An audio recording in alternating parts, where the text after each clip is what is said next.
Before we begin our topic today, first let's have our activity. May I call on 4 students to go in front.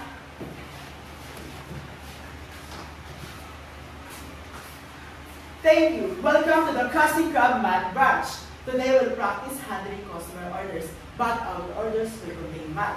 Each Krabby Patty will represent X, and each Krabby Juice will represent Y. Your job is to prepare, combine, or remove orders, just like adding and subtracting monomials. Are you ready, crew?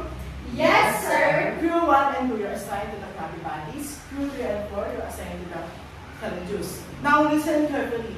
Our customer are now coming. For crew 1, our customer ordered 2 Krabby Patties.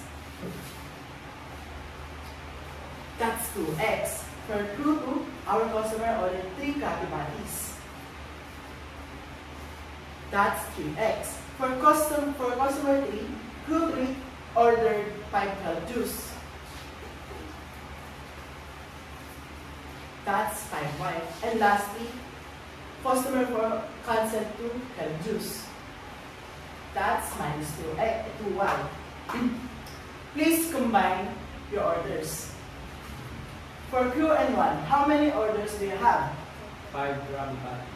For crew 3 and 4, how many orders do you have? 3 Krabby Juice. Now, communicate your seat.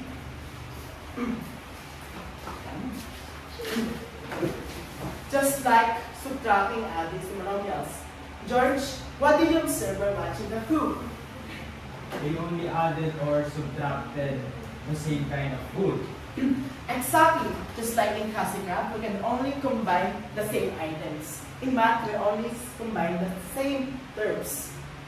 We only combine the Krabby Patty, which are X, and the Krabby Juice are Y. We can mix them together. So today, we have learned that adding and subtracting monomials does not mean that orders. We can only combine what's alike. Now let's apply this to our lesson for today. Our lesson for today is adding and subtracting monomials.